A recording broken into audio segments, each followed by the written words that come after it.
Hello everyone, welcome back. My name is Yuri Villas-Boas. I'm a computer scientist from Brazil. In this demonstration, we will see the full cycle of Great Wall.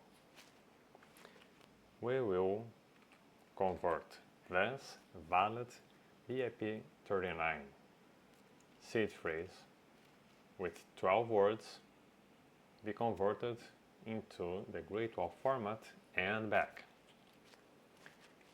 When I click this button, encode, shortly after it, we see those 2 points being highlighted. Point P1 and P2. Those rectangular lines, those rectangles being highlighted alternatively around each one of them are the areas that narrow down into each one of them. Each one of these points encode 32 bits from the 128 bits of the entire seed phrase. The remaining 64 bits are encoded by 2 more points from another fractal that will be loaded upon the completion of this progress bar here below. How does the encoding work? Let us see.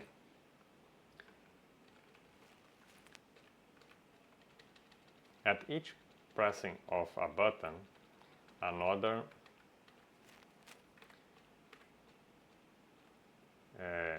step is taken in the bisection algorithm.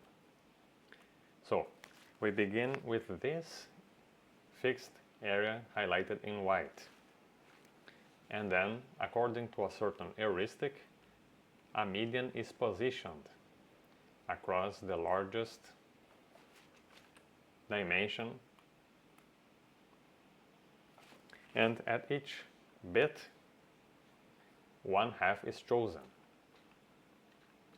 When a half is chosen and this half is the larger half, then it is also contracted.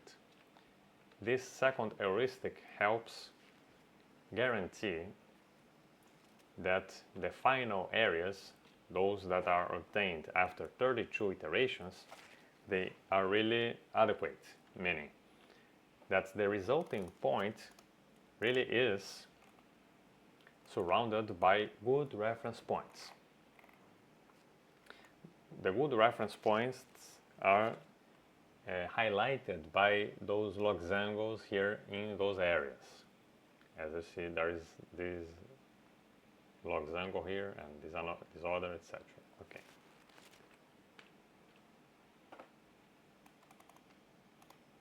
Now, the second fractal is now loaded. This one is a private fractal, whereas the first one was canonical for purposes of the app. This fractal was yielded by parameters which are yielded by hashings, the hashing of the first 64 bits. What does that mean? It means that the user has to locate by memory the first 2 points in a fractal that is in fact canonical, hence not private. And with that information, only after the entire derivation happens, he can then repeat the process in the second fractal. And only after that, the whole 128 bits will be retrieved. So, I will again encode the second batch of 64 bits with the 2 points of the second stage, the stage of this fractal. Again, this will be done by again clicking this button here. So, shortly after clicking this button, 2 more points appear. Let me change the color scheme so it's more easily visible. Okay, so here are the 2 points, P1 and P2 of the second stage. Next step is we will activate selection mode and clear those highlighted points. What I'm going to demonstrate now is I'm able to retrieve by memory the exact points up to enough precision yielded by the 32 halvings, the 32 divisions. Let us see that happen. First comes the first point of the first stage. If you remember, it was more or less here. I'm going to zoom in until I get it. So I'm going to use those reference points from my memory to retrieve it. I can memorize whatever it works best for me.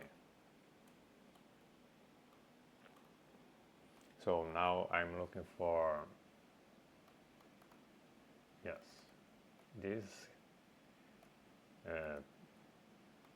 parenthesis with a pipe inside, and then I go to this inverted parenthesis here, and I focus on those lines, diagonal lines here and here, and then in the final pair, the second pair, I go to this trapezium and click here. Wait. Now, if I slightly mistake the position, with a very high probability the point will be flagged as bad. This is equivalent to the checksum bits in the BIP39 format. So a random sequence of words taken from the list of 2048 BIP39 words with 15 out of 16 probability, 15 out of 16 is considered invalid because the checksum doesn't check, right? So let me redo just a few steps until I find out. Pardon me, but it's late in the night when I'm doing this, so I'm a little bit sleepy and memory doesn't work as well. But we will see that I will be able to do it nonetheless. Okay, so we are in point number 1, should be more or less here. Okay. So something went wrong, let me repeat. So look, this would be a good side, a positive effect of the scarcity of leaf areas, or this effect of the most points being bad, the equivalent of the checksum in the BIP39. Okay, again, the BIP39 checksum makes sure that if you commit a transcription error, very likely it will be flagged as an error. Okay, and this effectively happened here. So again, I'm navigating by memory, by my visual memory, and if I got things right, the point should be here. And I click. Aha! Okay, so you can rewind in the video and see exactly which point I got wrong in the first attempt. Okay, but now done with the first point. Again, the mere fact that it was not rejected gives me a very high chance that it is in fact correct, because the likelihood of false positive is very low, you see, because of this checksum bits effect. Okay, now second point of the first stage, shall we? So I locate these and then this, and then this pair here. Again, how do I describe it, right? How could I possibly describe it? If I am under duress and I have to describe it because a bad guy range attacking me tells me to, then how could I possibly, right? I cannot cooperate, and this is the point. I cannot cooperate even if I want. And I defeat the guy this way, by not being able to cooperate. Okay, and then I find these. I feel like an ancient navigator, an ancient sailor looking at the stars, right, and trying to make up some pareidolia to, memorize things. Effectively, I'm doing exactly that, right? Just with those abstract synthetic objects given by mathematics and not nature, not astronomy. Okay, should be here. Let me click and voila. And notice this, because it's a fractal, each reference point has infinitely many decoys.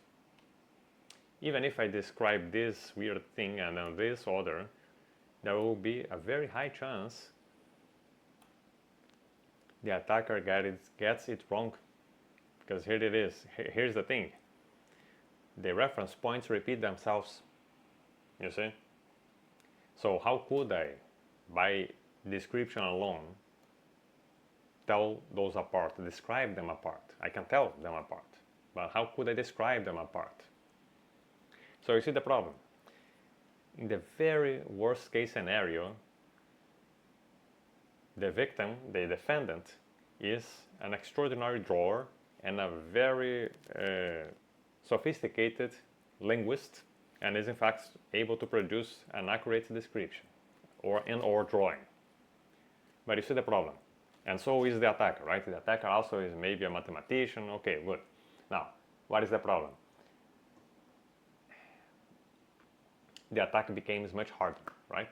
It takes pen and paper, a couple of minutes, like many minutes of drawing, explanation, yada yadas, complex, dense, complicated detail to produce the same 128 bits,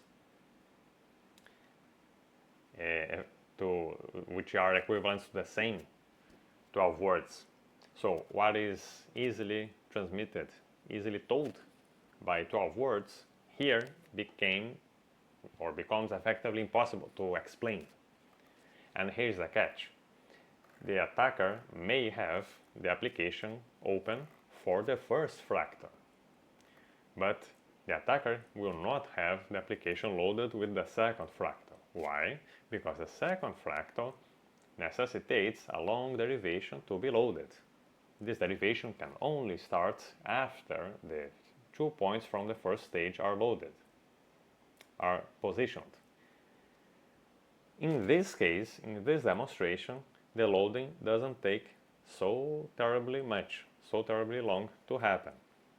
But in the real case, this parameter here that dictates the time of the loading will be much, much higher, making it so, meaning possibly hours or days or even weeks if the user so wants. Right? And that being the case, no longer a simple flash kidnapping or flash robbery in a parking lot will suffice, right? The attacker has to have pen and paper, the application ready for the first fractal but not the second, and the only way the attack can be possible and effective is the attacker keeps the victim under custody for the entire duration of the very long derivation of the parameters, okay? And again, you see, it is in fact the same fractal, you can recognize it, okay? This fractal is yielded by a set of parameters here that are picked from a very large space of parameters. So if the fractal really seems it is the correct one, it's because it is, right? Because the likelihood that by mere chance it just happens to be extremely similar to the the correct fractal, meaning extremely close to the correct fractal in the parameter space, would be vanishingly low. Okay, so now that we are assured it is in fact the correct fractal, okay, we will pick up the 2 points from the second stage. Okay, shall we? Okay, so I will recognize those two, and then this guy here, and I will recognize this depression, and then identify which one cavity standing in the depression I have to pick, and then it is this one. Okay, because taken from the you notice how difficult it is for me to describe, right? Taken from the axis of symmetry, the second one that has this aspect, so 1, 2, this one. Okay, good. Now, so come here, and then take this angle here, and then locate this guy. Wait, no, let me concentrate.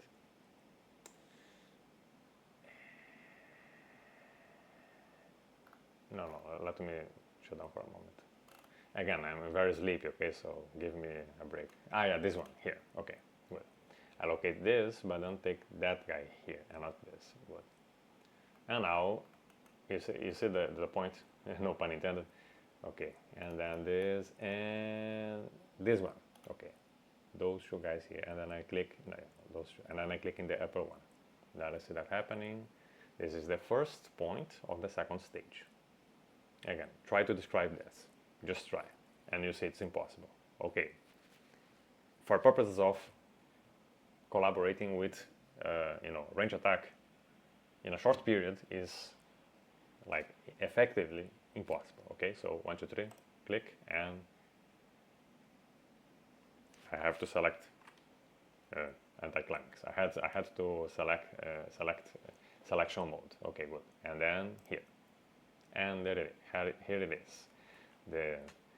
Again, the fact that it was not rejected as a bad point gives me a very high chance that it is in fact good, because a false positive would be very unlikely, as we saw.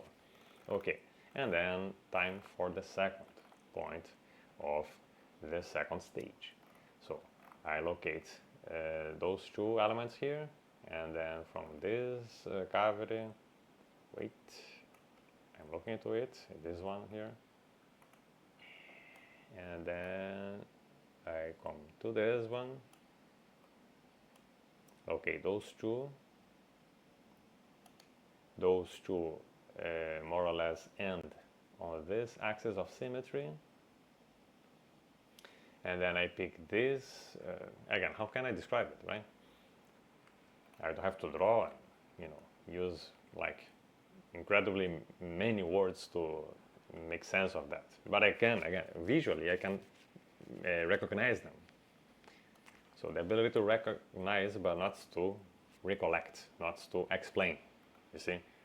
So I go zoom in, see a similar one, and again, the moment I say similar one, am I referring to this or to this one? I know, but again, in order for the attacker to be successful, the description has to, make sense for the attacker, right? Not to me, to the attacker. And he doesn't have this loaded in front of him.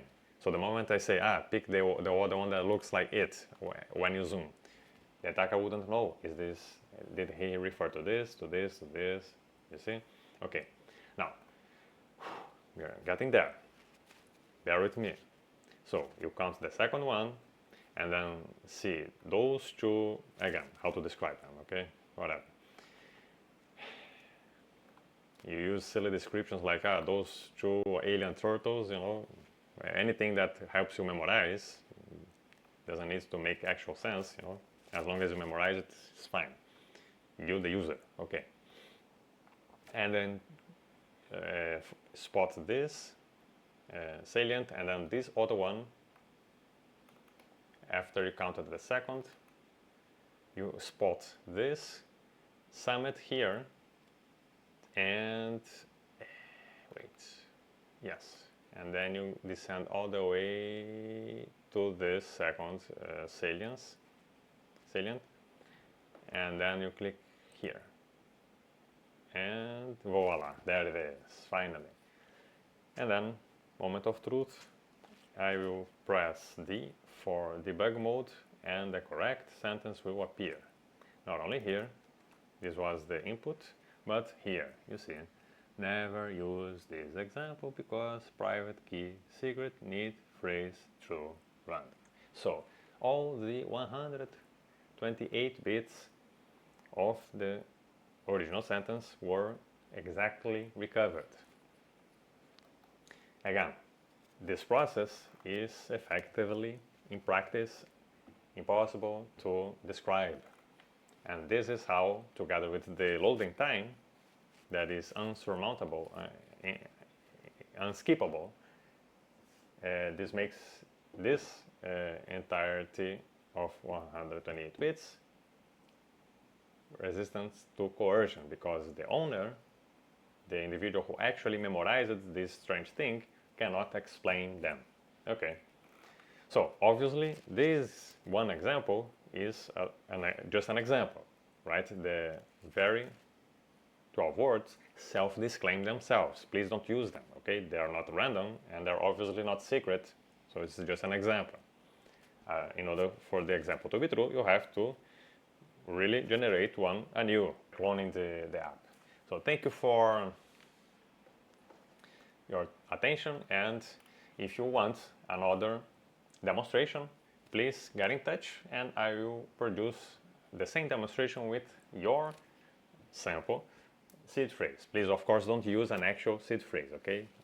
Give me a seed phrase that is not used and is not meant to ever be used, and then if you want me to demonstrate the great wall conversion of it, I will do that for you in our next video. Thank you and see you.